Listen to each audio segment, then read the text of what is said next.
Good evening, everyone. I'm Ankit, and you're watching Indian Express Analysis on StudyIQ IS English channel, the session which goes live every day at 4 p.m.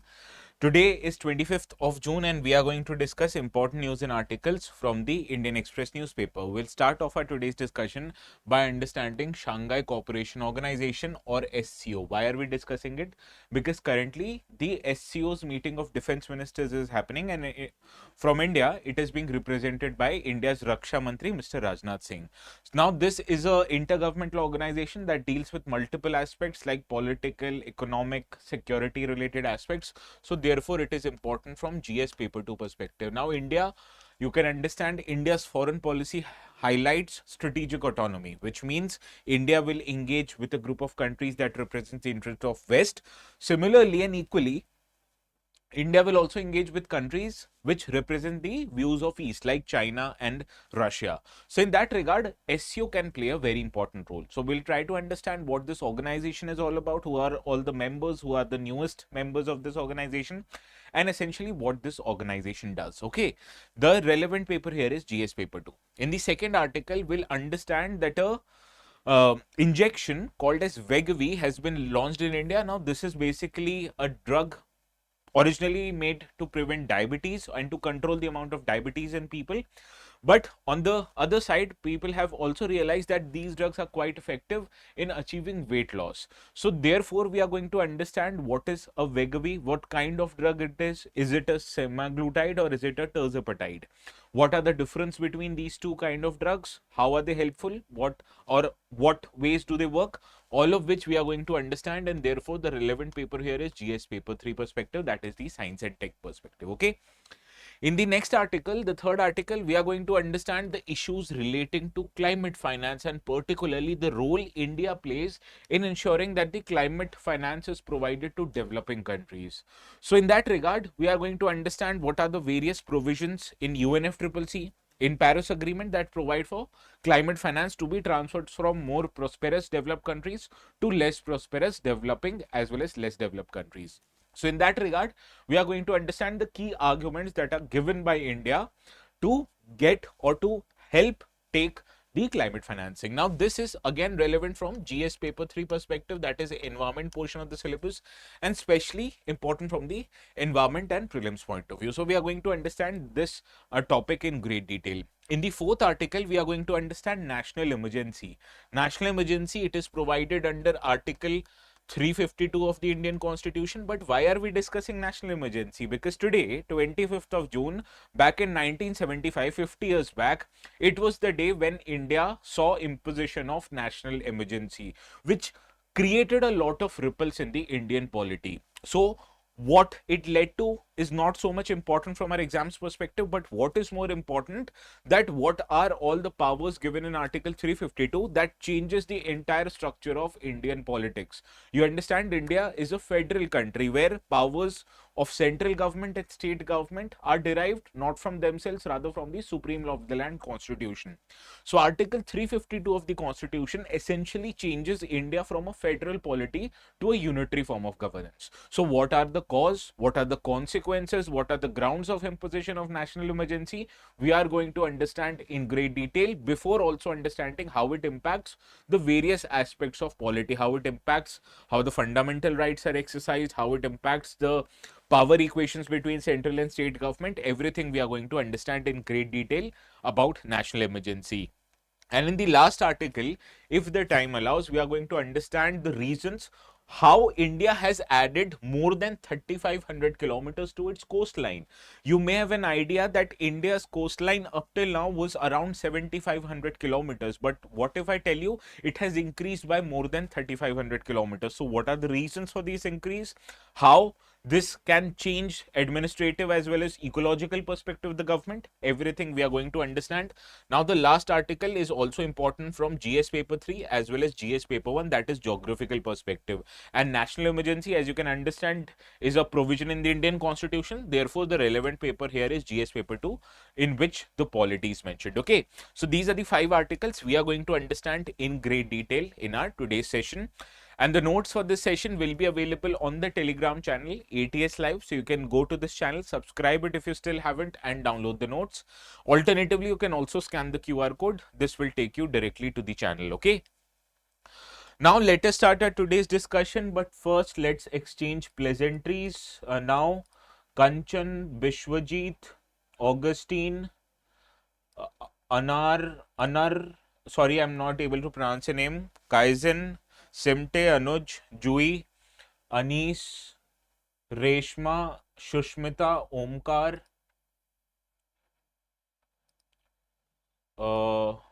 Tejas, Bhanu, Aizan, good evening, sir. Your videos really help me. Thank you, Aizan. Shivam Kashyap, Namaskar. Baga, evening. Hi, buddy, good evening. Shripurn, good evening. Good evening to you all. I hope you're enjoying these sessions. Not so much enjoy, but you're learning from these sessions. I hope that is being achieved. Shubham, good evening. Mamta, good evening. Okay, so let's start our today's discussion. This first article we are going to discuss, this appeared in the page 6 of the Indian Express newspaper, and it talks about the meeting of Shanghai Cooperation Organization, and India will be represented in this meeting by Raksha Mantri, that is the Mr. Rajnath Singh, right? Now, let us understand the context of our today's discussion. Defense Minister Rajnath Singh will lead a high-level Indian delegation at the Shanghai Cooperation Organization Defense Ministers meeting, which is held in a Chinese city of Qingdao between June 25th and 26th. So today and tomorrow the meetings are going to happen. Overall, the platform of the meeting is Shanghai Cooperation Organization. So let us understand what this organization is all about. Now, first, right at the outset, you need to understand the headquarters of Shanghai Cooperation Organization is not located in Shanghai. Rather, it is located in the capital city of China, that is Beijing. So first, please remember it. Do not mistake it that naam mein Shanghai hai to obviously headquarters bhi Shanghai hoga. It isn't the case. Okay. Now let us see how this organization has evolved. Earlier, 5 countries who were called as Shanghai 5, they established a organization seen as an alternative to North Atlantic Treaty Organization. And these 5 countries were Kazakhstan, China, Kyrgyzstan, Russia, and Tajikistan. So these 5 countries established an organization to rival NATO called as Shanghai 5. But eventually, more members were added to it. Uzbekistan became a member in 2001, and ultimately this organization was renamed from Shanghai 5 to Shanghai Cooperation Organization. Later on, many new members were added. What is most notable is in 2017 at the Kazakhstan city of Astana, India and Pakistan officially joined SCO as the member, right? So now 2 or more members have been joined. Let us understand that. Now, this organization functions on a principle called as Shanghai Spirit, and this says the core value of SCO is mutual trust, mutual benefit, equality, consultation, respect for cultural diversity, and pursuit of common development among the SCO member. Now, whenever in any organization, be it Russia, China, or any communist country is the member, please make sure that their principles will be quite lofty. Suppose what is the relation between China and Pakistan? They have already highlighted our relation is higher than the highest mountain and deeper than the deepest ocean. So these kind of wordplay are quite frequent when it comes to communist countries. So therefore, the Shanghai Spirit in total highlights so many core aspects. The best aspect about it that all of these countries will pursue common development among themselves, and this is basically a counter organizations to counter Western hegemony, right? Now, the members presently of Shanghai Cooperation Organization, it includes China, Russia, Kazakhstan, Kyrgyzstan, Tajikistan, the original Shanghai 5. Then Uzbekistan became the member, India and Pakistan became the member. Now, the latest 2 members are Iran and Belarus, who have joined in 2023 and 2024 respectively. What you need to remember, the mnemonic to remember the names are Turk, PIC, as well as IB, right? So, a Turk was picked up by Intelligence Bureau. This is what you need to remember about the members of the Shanghai Cooperation Organization. Now, this also includes 3 observer states and 6 dialogue partners. You need not remember the names of the observer states and dialogue partners, okay? Now, the official working language of SCO Secretariat is Chinese, that is Mandarin, and Russian. So, these are the 2 languages based on which the Secretariat of SEO operates. Understood? Sir, is there any read to read magazines after the class? Well, you can follow what is called as Civil's IQ. Civil's IQ, right? The magazine name is Civil's IQ. This is a magazine by StudyIQ. How reading this magazine would help that when you start reading those magazines after attending these kind of lectures on a daily basis, you'll realize that everything gets up to date quite easily. And you'll be able to remember it. Why? Because essentially you're not reading those magazines for the first time. You've already covered more important details on a daily basis. So when you'll read those magazines, it will help you consolidate your preparation, right? So please follow this magazine. I also read this magazine. It is a very good magazine. I know the people who make this magazine, so I am sure about the quality that is offered. Okay. Now let us understand the different aspects of Shanghai Cooperation Organization, particularly the structure of the organization. Now the apex decision-making body of Shanghai Cooperation Organization is called as Council of Head of States. So in this council, head of states of country are represented who are providing strategic directions to how the organization functions. Similarly, there is a Council of Head of Governments, which is the second highest council, and it is a more active body which meets every year, right? Now, there are also two permanent bodies that functions within the ambit of SEO. That is the SEO Secretariat, which is, I've already told you, located in Beijing. And another body known as Regional Anti-Terrorist Structure, RATS, which is headquartered in Tashkent of Uzbekistan. Now, RATS is essentially a body which cooperates among the member countries to control the terrorist activities. Okay. Now, there are other subsidiary bodies also like Council of Ministers for Foreign Affairs, similar body for defense ministers where Mr. Rajnath Singh is going, Council of National Coordinators. These national coordinators meet, they are representative of their member states and they decide on how the next meeting will happen. Okay. Similarly, SEO Business Council are there, that prominent business houses of these countries, they are also meeting, and an SEO Interbank Consortium, which is a consortium of central banks of these countries. So essentially, all of these organizations are functioning. The more important ones I've already highlighted. Okay. Now, what you need to remember are the major goals and objective, what this body wants to achieve. I told you it is based on a idea called as Shanghai Spirit, basically lofty principles. Okay, what you need to understand, the core intention of this grouping is to strengthen relation among its members. Particularly, there are three major powerhouses in this grouping: India, Russia and China. Now, historically, China and Russia haven't gotten along well. Historically, India and China, they don't get along well. But they also need to provide they also need to put a united front to counter the allegations of Western hegemony. So that is why this organization is very important. Also, they promote cooperation in political affairs, economics, trade, scientific, technical, cultural, education spheres. Now they've also increased their dominance or prominence to other areas known as energy, transportation, tourism and environmental protection, right? Now, what you need to understand that it also safeguards regional peace, security and stability while creating a democratic, equitable, international political and economic order. Why is this idea very important? Because I've highlighted you multiple times, the global organization like UN, like World Bank, like IMF, they come to dominated by one country only, that is United States.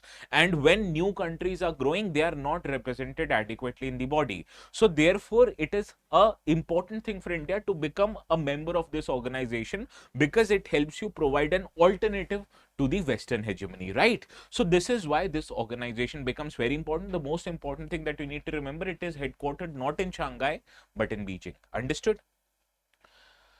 Now, the significance of Shanghai, why people talk about SEO so much? The answer is it is world's largest regional organization in terms of its geographical scope and in terms of the population. It covers about 24% of the world area, whereas it represents 42% of the global population. Similarly, in terms of GDP also, I told you among the top 5 economies, 2 economies are there in SEO, that is China, which is the second most largest economy, and India now, which is the fourth largest economy. Right now, its combined nominal GDP of SEO, it accounts for around 23% of the global GDP. Now, when you compare it in terms of purchasing parity, it accounts for more than 1/3 of global GDP, that is 36%. So this is the importance of SEO. You'll remember it. Any doubt? Now, if you don't have any doubt, let's see how many of you are able to answer this question.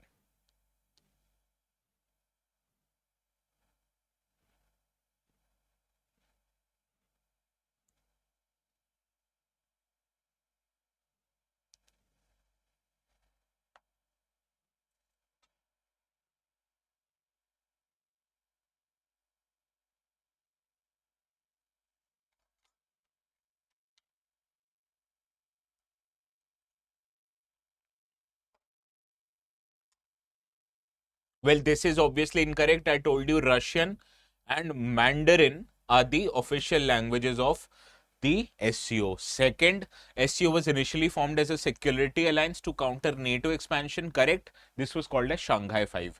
India became a full member of SCO in 2017, correct? So third is correct, incorrect. Second and first are correct. So option B is your right answer.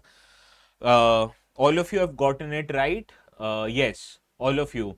Bhanu, Sarang, Reshma, Baga, Omkar, Kaizen, Kanchan, Anar, Shushmita, Shudamati, Rishi, Anis, Jui, Mamta, Tejas, all of you are right. Now let us move to the next article. This talks about a company Novo who has launched its weight loss drug called as Wegovy, right? Now, what we are going to understand are the class of drugs that are quite prominent now that they are also helping people to achieve their weight loss target. Now, a Danish company known as Novo Nordisk, yesterday it launched a blockbuster weight loss drug known as Wegovy, which is a semaglutide drug, right? Now, semaglutide is the chemical name of this drug and Wegovy is the marketing name. Suppose you might be eating paracetamol, but there are different kinds of paracetamol available, like Dolo 650, like Crocin. So these are the marketing names of the drug that is essentially paracetamol. Similarly, semaglutide is the biological name of the drug and the marketing names are Ozempic, Wegovy, etc. Similarly, there are other kind of weight loss drugs. These are called as tirzepatide. There are Monjaro. Similarly, there is also Zepbound. These are examples of what? These are examples of the drug known as tirzepatide, right? So these are the differences between biological name and the marketing name. You understand the difference? These are basically new class of drugs known as GLP-1 receptor agonist drugs, GLP-1 RAs. And these include drugs like semaglutide and tirzepatide that have a potential to be transformative. How they are transformative? Because they mimic a hormone that regulates your appetite and blood sugar levels. So it not just help you control your blood sugar levels, but it also help you lose a lot of weight. So prominent celebrities these days, Karan Johar, etc., they are reported to use these kind of drugs. That is why you'll see a drastic transformation in terms of their weight, right? So this is the drugs we are talking about. Now, why these drugs are so important? Because there is a silent pandemic going on, not just in India, but across the world. This is called as obesity. Now, the cost associated with obesity globally, it is likely to reach $3 trillion by 2030. What are the costs associated with the disease? Suppose you have the disease, so you miss out on work, you get ill, so you have to pay money to get treated. So all these are indirect cost associated with the disease. Now, countries which have about 30% of people living with obesity, they could absorb up to 18% of national health expenditure, which could have been used elsewhere. Similarly, mortality also is associated with obese people who have obesity. They are more likely to die because of cardiovascular diseases, because of blood pressure, because of liver disease, because of heart disease, right? So 12% of all deaths from non-communicable disease worldwide can be attributed to obesity. So it is a very necessary measure to control the silent pandemic of obesity, where these drugs can be quite transformative. Now, we were talking about Wegovy, right, which has been launched in India. Wegovy is a semaglutide which is primarily used for managing type 2 diabetes. How it manages to control type 2 diabetes, I will tell you. First, it mimics a natural hormone in the body known as GLP-1, that is glucagon-like peptide. And this hormone that is added by the drug semaglutide is called as GLP-1 receptor agonist, right? So let us understand how this functions. Now, first of all, when you take these injections, it increases the insulin production. Now, if you have any bare idea about obesity, insulin is a hormone in your body that controls the elevated levels of blood sugar. So to control the sugar in your blood, your body needs to secrete a lot of insulin, and the people who have diabetes, their insulin production is hampered. So this basically adds to the insulin production. So when blood sugar levels are high, Wegovy, it stimulates the pancreas to release more and more insulin, therefore helping you to control the blood sugar. Similarly, it also reduces the emission or the secretion of another hormone known as glucagon. Now, glucagon is essentially a hormone that raises the blood sugar. So, to control diabetes, first of all, you need to increase the production of insulin in your body, and then you need to also reduce the production of glucagon in your body, right? So, this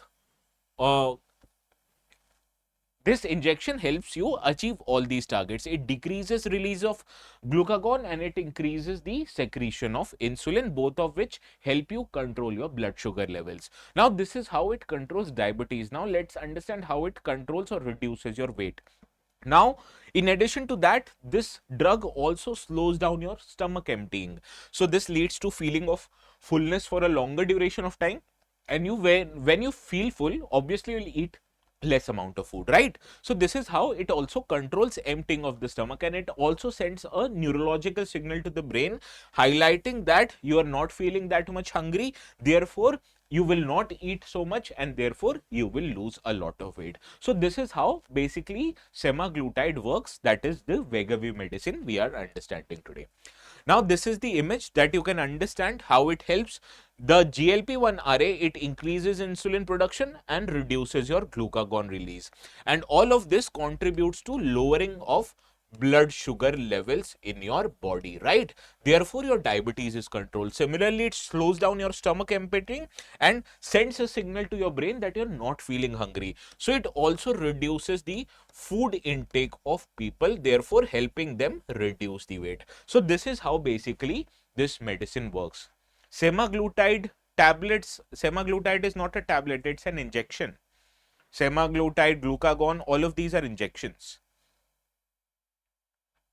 Now, let us understand the difference between the two. I have been using two different medicines to highlight you the same thing, that is semaglutide and tirzepatide, but there are a very minor differences on how these two drugs work. Now, semaglutide, it mimics GLP-1 by emitting or secreting what is known as GLP-1 receptor agonist, right? So this helps you increase the production of insulin in your body, decreases the production of glucagon in your body, therefore slowing the stomach emptying and reducing your appetite. On the other hand, the tirzepatide, it not just mimics GLP-1, but it also mimics another hormone, that is glucose independent insulotropic polypeptide, GIP. So it is further enhancing your insulin release and may also have an added effect on promoting metabolism of fat, therefore suppressing your appetite sufficiently. So in terms of effectiveness, tirzepatide is more effective than semaglutide because it is mimicking two chemicals, whereas semaglutide is just mimicking one hormone in your body, right? So in that regard, you will also see the effectiveness of tirzepatide is higher as compared to the effectiveness of semaglutide. Tirzepatide has shown greater weight loss and better blood sugar control in the patients who have taken this drug. For example, in head-to-head studies, the people who have consumed tirzepatide, they have reduced their weight by 15 to 21%, whereas people who are consuming semaglutide, they have reduced their weight by 10 to 15%. And the studies conducted on people who have used Wegovy, it has said that they are losing nearly 15% of their weight on an average. With 1 in 3 people, they are losing about 20% of the weight. Understood? So this is the effectiveness of the drug. In all, what you need to remember, tirzepatide has a higher effectiveness than semaglutide. Understood? How or why? Because tirzepatide mimics two different hormones, GLP-1 and GIP. This only mimics GLP-1. Understood? Any doubts?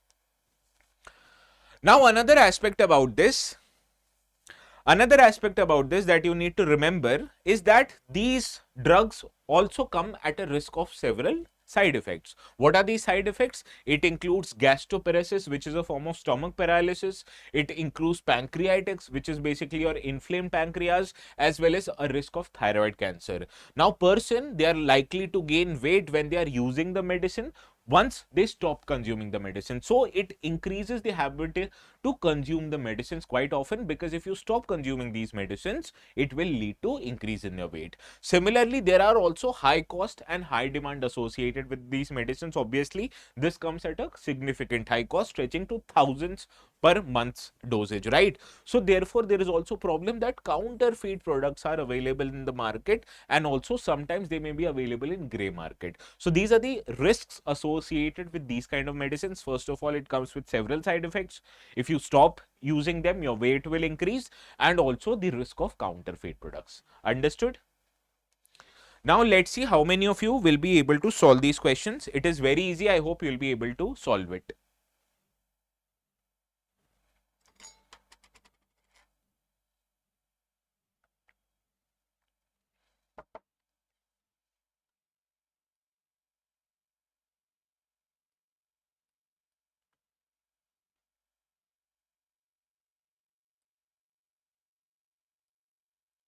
Now, Wegovy and Monjaro recently news refers to anti-obesity and anti-diabetic medications that mimic gut hormone, option C. Another question.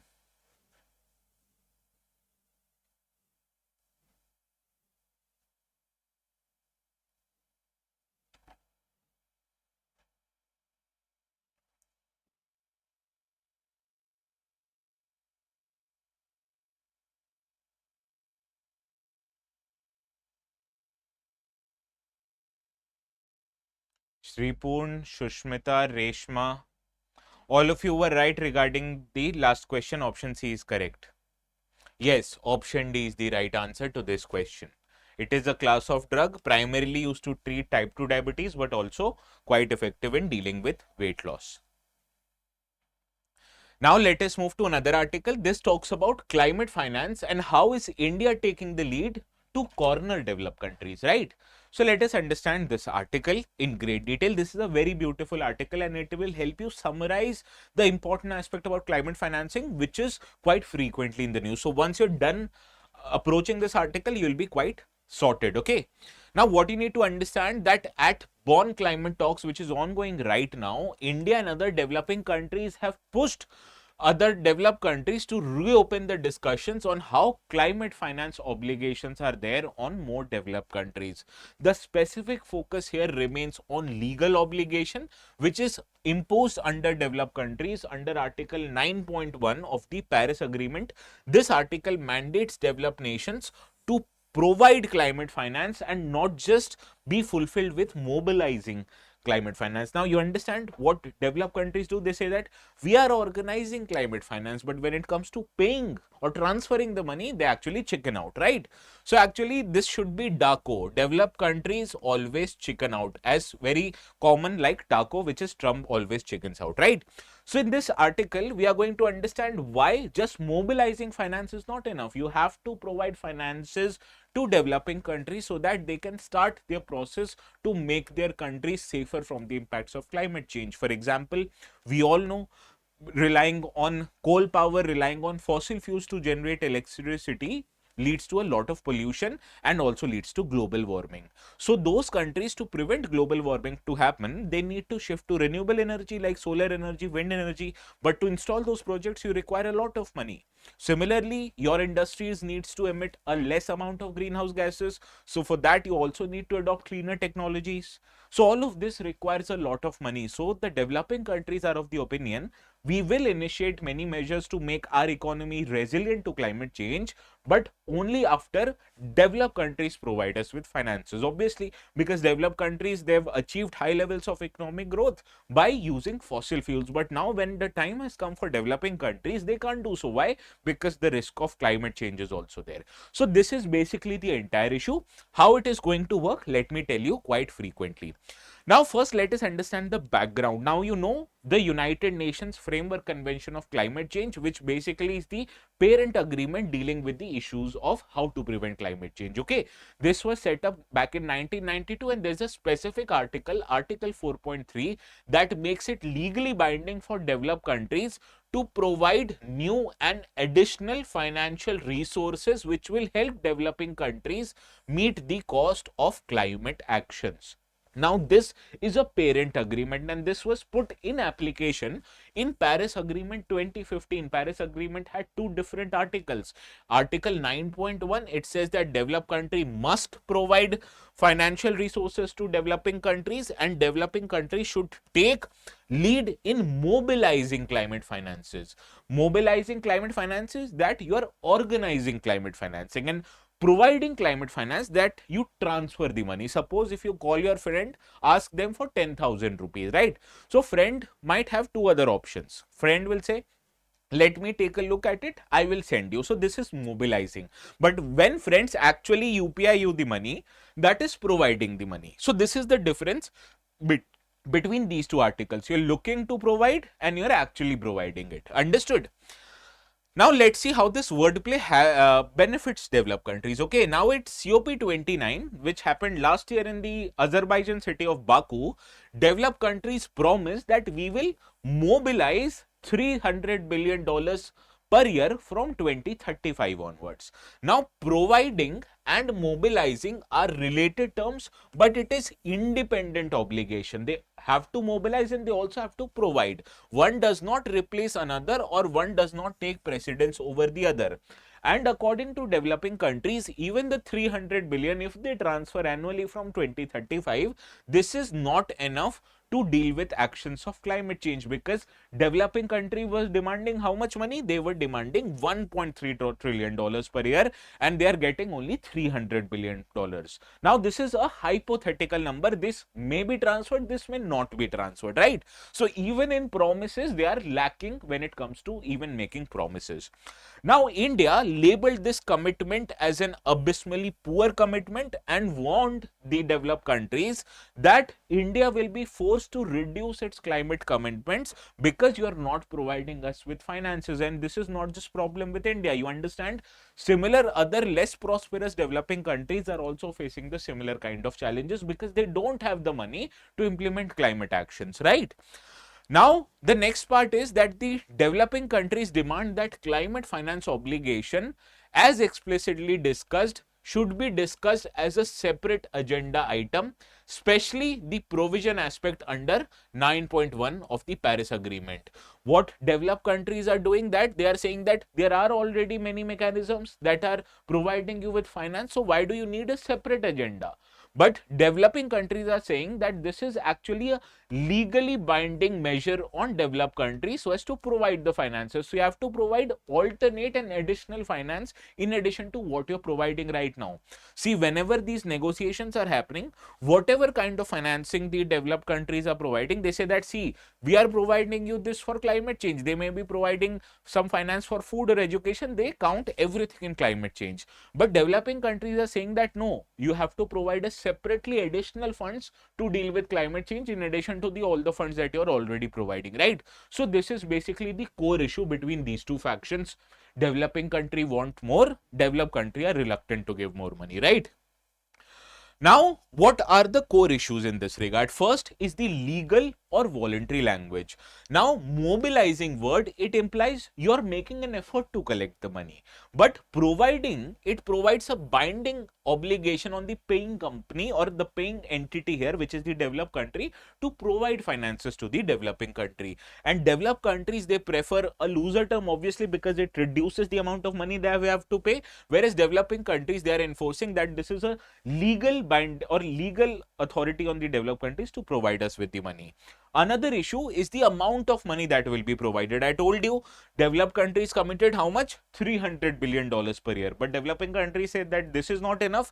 We want $1.3 trillion per year from 2035. So therefore, there is no clarity on whether this number will be scaled up to the desired amount, that is 1.3 billion per year, right?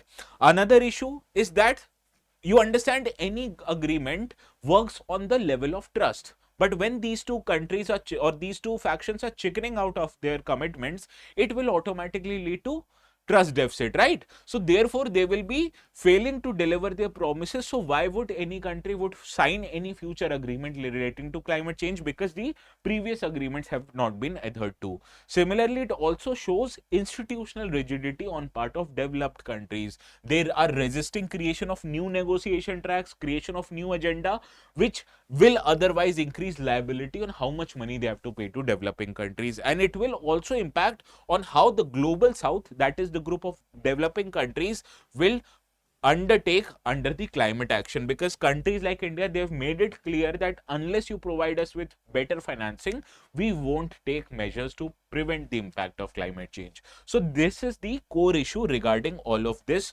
matter, and this hampers how the climate financing is also disturbed. Okay, now let's see how many of you will be able to solve this question. Okay, quickly.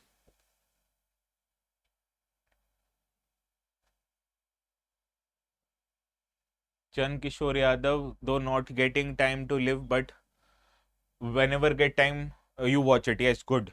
You're watching it now, good.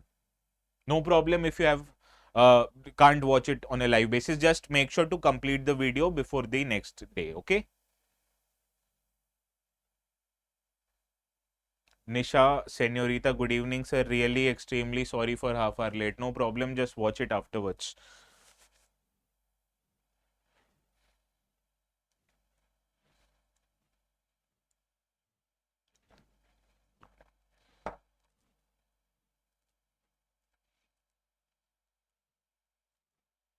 Yes. Second statement, it places only a voluntary duty on the developed countries. It is incorrect. This also places a mandatory obligation on the developed countries. First, it requires developed countries to give new and additional funds to the developing nations. This is correct. Second is not. So option A is the right answer. All of you have gotten it right. Correct.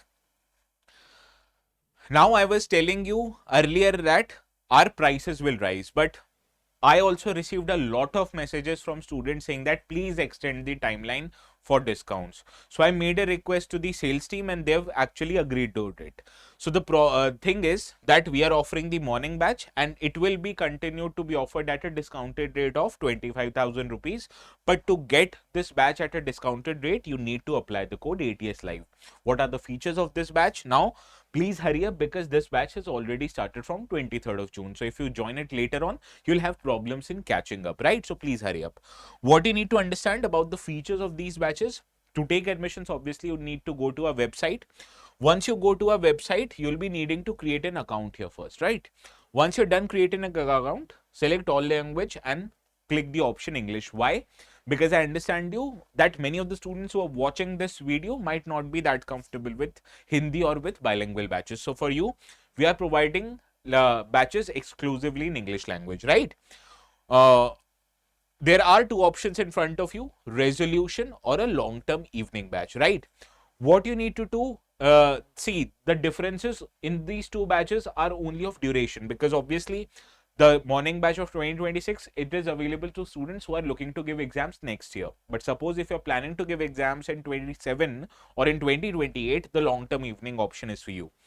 Now the differences between the two is only of term. Rest all the features remain the same. What are the features? Suppose if you want to take admissions to the morning batch of 2026, it is available at 31,999, but I'll tell you a way where you can get discounts on this amount also. You need to use the code which is flashing on the bottom half of your screen that says use the code ATS Live, and this is applicable for all the courses, right? How to apply the code? Let me tell you. Click on buy now. First you click on buy now. On your right, there is an option to add promo code. As soon as you click here, on the left, write ATS Live and click apply. Once you click apply, you will realize 7,000 rupees discount is now applicable. And the diamond course, which is the only course available in this resolution batch, this is being offered at 24,999. Now, what are the benefits of these courses, or what are the features of these courses? Obviously, you'll get live classes, lecture notes, one-to-one mentorship. All of this are already there, but you're also getting scholarship. Suppose you're paying 25,000 rupees for this course, and if you clear prelims examination, your entire fees will be refunded. Yes, your entire fees will be refunded. Similarly, if you top your monthly test, you'll be getting 11,000 rupees financial reward. In addition to that, you'll be getting Margdarshan, that is guidance from faculties. You're getting a selection box which includes 20 books, including all the subjects, PYQs, everything that you will require from your exams perspective. Similarly, we are also offering industry first prelims residential program that will help you keep in a competitive environment and help you excel. Also, you'll be getting a mains residential program, which also is similar to prelims residential program. Few months before mains, you'll be brought to Delhi. Every of your expenses will be taken care of. And all of these benefits are available in our resolution batch. If you have any doubt, how to take admission, when to take admission, please let them know that you need to use the code ATS Live, and the number is here. You can also call in this number to take or ask any queries, 9240231070. Okay, do not forget to tell them the code ATS Live because it will help you save 7,000 rupees. Please remember it. Now moving to the next article of the day. Give me a second, I need to stretch. Okay, yeah. Now, this is the next article of the day. What you need to understand that the entire Indian Express newspaper, these many pages, 6 pages, were filled with articles relating to national emergency. Why these articles were filled with national emergency? This I have attached 4 screenshots. Similarly, the editorial and the op-ed page were also filled with the articles relating to national emergency. But the big question is, why national emergency is in news? The answer is, it was imposed on June 25th, 1975, which was exactly 50 years back, right? So that is why emergency is in news. Now, when this national emergency was imposed in India, it was imposed for 21 months long. Now, this led to one of the darkest chapters in the history of Indian democracy. It saw suspension of civil liberties, curtailment of press freedom, led to mass arrest and cancellation of elections and rule by law. Right, so all of these were affected. Now, from our exams perspective, what are the stories behind it? Who were put behind the bars? What happened? Not so much important. What is more important from our exams perspective? That what is the provision of national emergency in the constitution, or what happens once national emergency is in place, how it changes how the government functions, how it changes the equations or relations between central and state government, how it impacts the exercise of fundamental rights. All of this is important from our exams perspective. So let us understand in great detail how national emergency functions, what are its impact on Indian polity, and what are grounds of imposition or revocation of national emergency, right? So first, let us understand the grounds based on which you can actually declare national emergency. Now, for that, you need to refer to Article 352 of the Constitution. It gives the power to President of India to declare national emergency in case security of India or a part of India, the security of that region is threatened. It can be threatened due to 3 reasons according to the Constitution of India: in case of war, in case of external aggression, or in case of armed rebellion. What you need to understand, that earlier instead of armed rebellion, the term internal disturbance was used, but this term internal disturbance was changed to armed rebellion by 44th Amendment Act in 1978. Originally, the Constitution mentioned internal disturbance, but you understand the word internal disturbance itself is a vague term. It can be misinterpreted or can be subjected to misuse, as it was misused in 1975 when then Union government led by Mrs. Indira Gandhi declared national emergency in case of internal disturbance. So that is why it was changed. After 44th Amendment Act, the word internal disturbance was replaced by the word armed rebellion. Understood? Now, 38th Amendment in 1975, it also made certain changes on the grounds of declaration of national emergency. It said the President of India can also issue different proclamations on grounds of war, external aggression, armed rebellion, or internal danger, irrespective of the fact whether you have declared emergency for war. You can similarly declare emergency for other causes also simultaneously. Similarly, in 42nd Amendment Act, which was an amendment of the Constitution done during the time of emergency, it enabled the President of India to limit the operation of emergency to only a specific part of India. Therefore, a proclamation of national emergency, it can be implemented to entire country or it can be implemented to a part of country, right? So this is customizable. Understood? So these are the grounds of declaration. Now, there were certain changes made by 44th Amendment Act. We have already discussed that it changed the word armed rebellion. Earlier it was internal disturbance. Now 44th Amendment Act also made that president can proclaim a national emergency only after receiving a written recommendation from the cabinet. And you know why this change was made? Because in 1975, Prime Minister of India, Mrs. Indira Gandhi, she herself recommended imposition of national emergency without consulting her cabinet, and cabinet came to know about national emergency only next morning. So to prevent these instances from PM acting on their own to happen, it required that president can only declare national emergency once it receives a written request from the cabinet, and this is the first instance where the word cabinet has been mentioned in the constitution. It was not mentioned anywhere. The word council of ministers were mentioned, but cabinet for the first time was mentioned in the constitution due to 44th Amendment Act. Similarly, 38th Amendment Act also said that declaration of national emergency was immune to judicial review, but this was subsequently deleted by the 44th Amendment Act. Even after that, Supreme Court of India, in the judgment of Minerva Mills case, has said that the decision of imposing precedent rule is subjected to judicial review on the grounds that it is a mala fide decision, or that the declaration itself was made on a basis or on a basis of evidence that itself is based on irrelevant fact or is absurd or perverse. So these are the grounds based on which you can actually declare or provide imposition of precedent rule. You can understand the powers of the government or powers of the Prime Minister has been curtailed by 44th Amendment Act. Similarly, it is also subjected to judicial review because Supreme Court in Minerva Mills case has already said it. Understood? Any doubts up till now?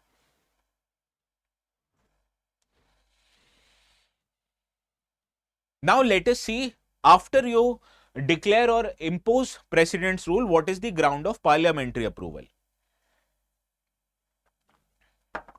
Now, once the proclamation of emergency has been made, it needs to get approved from both houses of the parliament within 1 month from the date of the issue. But suppose in case Lok Sabha is not functioning at that time when you have imposed the precedent rule, then you need to get approval of Lok Sabha 1 month from the date of its reconstitution, right? Originally, the constitution provided that you need to get approval in 2 months, but this was reduced by 44th Amendment Act to current 1 month period, right?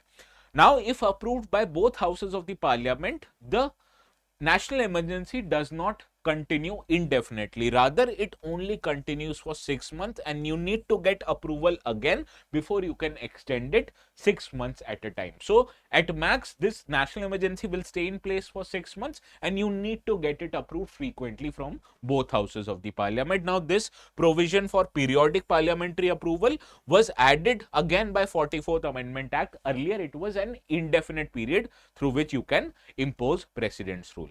Sorry, national emergency, right? Any doubts up till now? है तो पूछो, otherwise I'll move forward.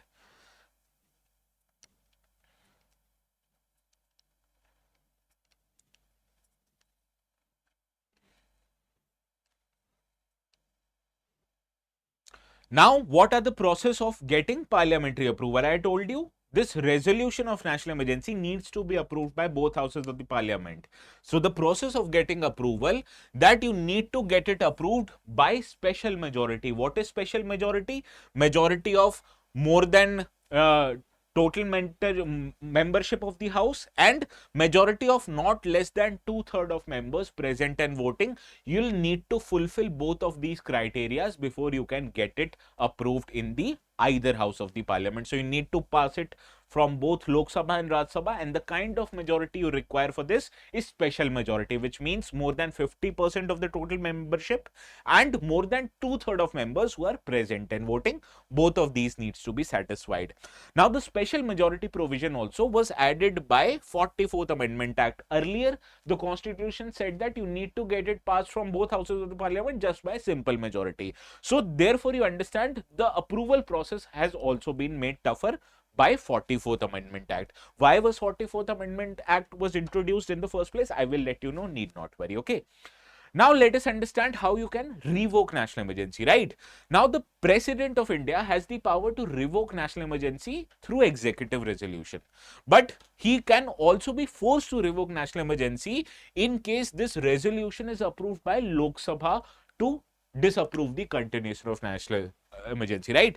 Now the safeguard also, that is the ability of Lok Sabha to force President of India to revoke national emergency, this also was introduced by 44th Amendment Act. So what happens that by 44th Amendment Act, they introduced a provision that if 1/10 of the total number of members in Lok Sabha, they give a written notice to the speaker, or if the President of India, if the House is not in session, a special sitting of the Lok Sabha will be organized within 14 days of period. And for that, they will need to pass a resolution by simple majority, forcing the President to revoke the president's national emergency. So this is the process. Earlier, only the government via president had the power to revoke national emergency. Now, after 44th Amendment Act, this power has also been given to Lok Sabha via 44th Amendment Act. Understood? Now let us understand what will be the consequences or what will be the impact of national emergency, right? Now, national emergency leads to changes in how executive discharges power, how legislature exercises power, or how financial powers in the union government or state governments are exercised. First, let us start by understanding how it changes executive power. Now, you understand during the normal course of period, the central government can issue directions to state government only on a handful of items, right? They can issue directions relating to railway, relating to telecommunications, basically all those activities which are given in the union list of the 7th schedule, right? But during a national emergency, the central government becomes entitled to give executive directions to state government on any matter. In normal times, center can give directions only on specified item, but after national emergency, it can give directions to state government on any matter, and the state governments will be brought under complete control of central government. It does not mean that the state government will be suspended. They will be acting, but they will have to follow whatever central government tells them. Why? Because I told you in normal times, India is what? A federal country, right? But after the national emergency is imposed, this system of government changes from federal to unitary, right? Therefore, central government becomes an all in all, and state governments will have to follow directions of the central government. Now let us understand how legislative powers are divided during the time of national emergency. During national emergency, the parliament becomes empowered to pass a law even on matters that are mentioned in the state list. This is not happening in the normal times, right? The normal distribution of legislative power between the central and state government, which says that central government or union parliament can make laws on union list and concurrent list, whereas state government can make laws on state list and concurrent list. Wherever this normal distribution is changed during the time of national emergencies, Parliament of India can make laws even on matters relating to states. Therefore, the constitution becomes not federal but unitary during the national emergency. Though legislative power of the state legislature is not suspended, they can pass laws themselves, but in case on a same matter parliament passes the law, this will override the state law. So what you understand, both state government and state legislature, these are not suspended during president's rule, rather their powers are subjected to the powers of central government. Central government becomes responsible. They can overrule state government in any matter. Understood? Now, the laws passed by parliament on the same subject during the national emergency will become inoperative 6 months after the emergency has ceased to operate. This isn't the case with respect to the president's rule under Article 356. I have told you earlier also, suppose if a state is in president's rule and Parliament of India decides to pass a law for that particular state which is applicable. But after president's rule is revoked, that law does not become inactive. But in case of national emergency, in case Parliament of India is passing laws relating to state legislature or matters on state list, that will become inoperative 6 months after the end of emergency. While proclamation of national emergency is in operation, the President of India can also issue ordinances on any matter related to state list. This is not a normal power, this is an emergency power. Understood? So how is legislative and exercise or executive functions of the country changing due to national emergency? Now let us understand how financial powers are changed. Now, while proclamation of national emergency is in operation, the president can modify constitutional distribution of revenues between central and state government. So in that matter, the union government through President of India, they can reduce or even cancel the transfer of funds from central government to state government, and such modifications will continue till the end of financial year in which the emergency ceased to operate. Understood? Any doubts up till now?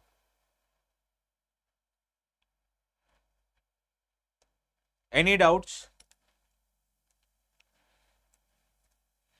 Now let's understand how national emergency impacts the life of Lok Sabha as well as State Assembly, right? While proclamation of national emergency is in operation, you need to understand the tenure of Lok Sabha can be extended beyond its normal term by 1 year at a time, and this needs to be done through a law of parliament. And this can be done for any length of time, 1 year at a time, right? However, this extension cannot continue beyond 6 months after you have ended the national emergency. Similarly, Parliament of India also has the power to extend the terms of state legislature also similar by 1 year at a time and for infinite amount of time until the national emergency is in place. Understood? Also, what about fundamental rights? I told you during president's rule, there is no impact on fundamental right, but the better or the more controversial aspect about the national emergency that it leads to changes in how fundamental rights are exercised in the country. Specifically, Article 358 and 359 described how national emergency impacts your fundamental right. Article 358 particularly deals with suspension of fundamental rights that are there in Article 19, right to freedom of speech and expression, these all, whereas Article 359 deals with suspension of other fundamental rights except obviously Article 20 and 21. These can't be suspended even during the national emergency period. Now let us understand both of these articles well. Now, suspension of fundamental rights under Article 19, it is covered under Article 358 of the Constitution, which says when proclamation of national emergency is made, the 6 fundamental rights given in Article 19, they are automatically suspended. You don't need to pass a separate order or don't need to make a law to suspend these. As soon as you implement national emergency, these 6 fundamental rights under Article 19, they are suspended. Now, any state or state government or parliament, they can make any law, or even the government can take any executive actions to deny your fundamental rights under Article 19, and they can't be challenged in a court of law because they are being violated. And any such law or executive action, they can't be challenged on the ground because they are inconsistent with your fundamental right. I have already told you, Constitution of India provides right to constitutional remedies under Article 32, that in normal circumstances, if you're denied the exercise of fundamental right, you can directly approach Supreme Court or High Court to enforce your fundamental right. But this option is not available during the emergency period, right? Similarly, suspension of fundamental rights under Article 19, there were certain restrictions made by 44th Amendment Act. This said that the scope of Article 358 will be restricted. First, the 6 fundamental rights under Article 19, they can be suspended only when national emergency is declared on the grounds of war or external aggression. You can't deny people their Article 19 rights in case of armed rebellion. Similarly, only those laws which are related to emergency, only those can't be challenged for violation of Article 19, whereas other laws can be challenged in the court of law. So this is basically restrictions on how you can suspend Article 19 during the time of emergency, and this restriction was imposed by 44th Amendment Act. Similarly, suspension of other fundamental rights which are covered under Article 359. Now, this also authorizes the President of India to suspend right to move to court for enforcement of fundamental right during national emergency. So, what you need to understand that here, the fundamental rights other than Article 19, other than Article 20 or 21, these are not suspended. Rather, the right to move to court under Article 32, that is right to seek constitutional remedy, that is suspended, right? So, I told you under Article 358, Article 19 becomes suspended. Here, these other fundamental rights are not suspended, rather their enforcement becomes suspended. Understood the difference? Now, the suspension of other fundamental rights, the suspension of enforcement relates only to those fundamental rights that are subjected or specified in the presidential order. Further, the suspension could only be for a period, for entire duration of emergency, or even for a shorter period as mentioned in the order. The basic thing is that you need to bring a separate order in case if you want to suspend those right to enforcement, right? So this is a separate order. Earlier in Article 358, I told you Article 19 becomes suspended as soon as the emergency is declared. Understood the difference between Article 358 and 359?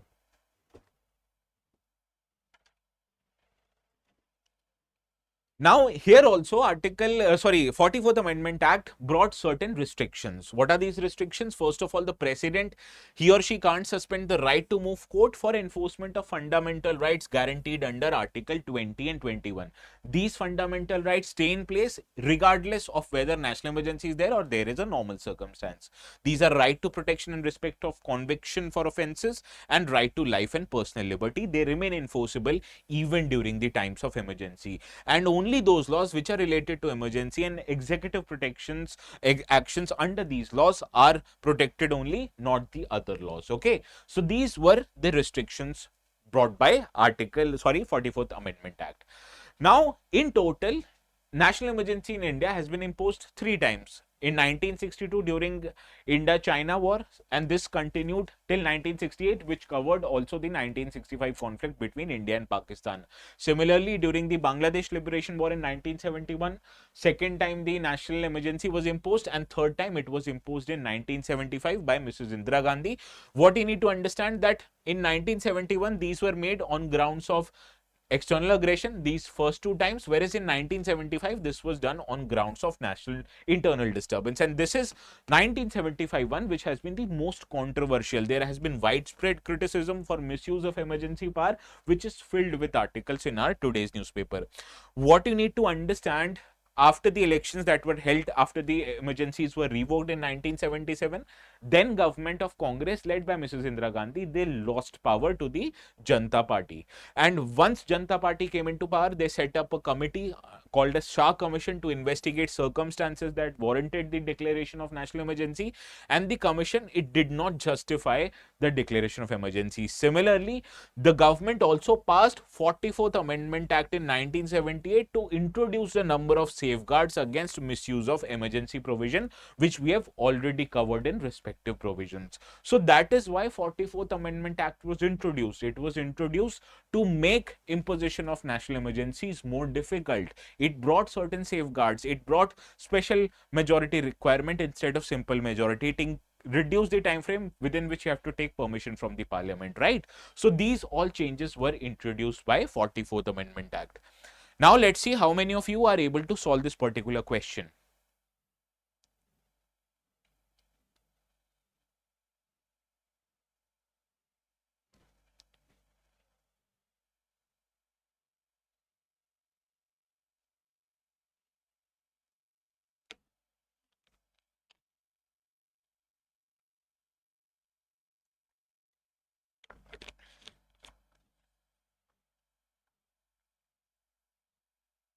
Answer.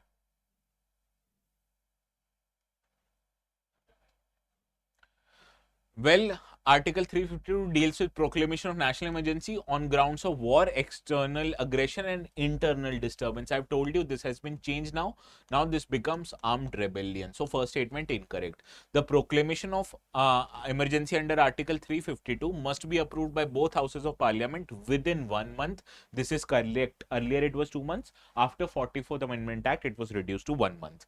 Once approved, the national emergency continues for a period of 1 year unless extended by parliament. This is incorrect. I told you it continues for a period of how much? 6 months unless extended by parliament.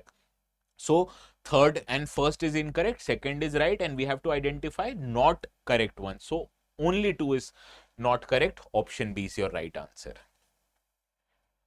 Yes, all of you have gotten it right. Some of you haven't. Bhanu, Shuddhamati, Anar, you have gotten it incorrect. Omkar also, Tejas also. Please try to reread the questions again and again.